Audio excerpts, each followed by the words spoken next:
నందమూరి బాలకృష్ణకు కేంద్రం పద్మభూషణ్ను ప్రకటించిన సంగతి తెలిసిందే. ఈ క్రమంలో ఎన్టీఆర్, కళ్యాణ్ రామ్ ట్వీట్లు వేశారు. బాలాబాబాయ్ కంగ్రాట్స్ అంటూ సంబరపడిపోయారు. నువ్వు సినీ పరిశ్రమకు చేసిన సేవలు, చేసే సామాజిక సేవలకు నిదర్శనంగా ఈ అవార్డు వచ్చింది అంటూ ఎన్టీఆర్, కళ్యాణ్ రామ్ స్పందించారు. వీరు వేసిన ట్వీట్లతో నందమూరి అభిమానులు ఫుల్ ఖుషి అవుతున్నారు. బాలాబాబాయ్కి ఇలాంటి గొప్ప ప్రతిష్టాత్మక అవార్డు రావడం ఎంతో ఆనందంగా ఉందని కళ్యాణ్ రామ్, ఎన్టీఆర్ తమ ట్విట్టర్లలో పాల్గొన్నారు.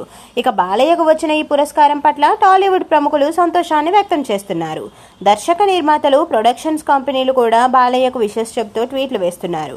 నాగవంశీ అయితే ఎగిరి గంతులు వేస్తున్నట్లుగా ఉన్నారు. ఎప్పటిలానే మీరు అన్స్టాపబుల్, మీరు మా గాడ్ ఆఫ్ మాస్, మీకు ఇలాంటివి ఇంకెన్నో రావాలి అంటూ నాగవంశీ ట్వీట్ వేశాడు. తమనైతే ఈ పురస్కారం రావడం పట్ల తెగ ఆనందపడిపోతున్నాడు.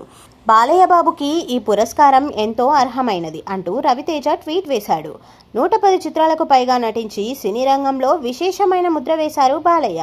ఇక రాజకీయాల్లో చెరగని ముద్ర వేస్తున్నారు. బసవతారకం క్యాన్సర్ హాస్పిటల్ ద్వారా విశేషమైన సేవా కార్యక్రమాలను చేపడుతున్నారు.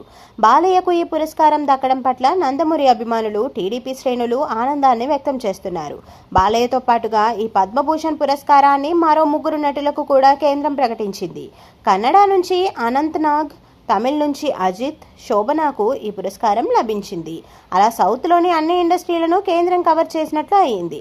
మహారాష్ట్ర నుంచి శేఖర్ కపూర్కి పద్మభూషణ్ను ప్రకటించారు. పశ్చిమ బెంగాల్ నుంచి మ్యూజిక్ కంపోజర్ అర్జిత్ సింగ్కు పద్మశ్రీ లభించింది.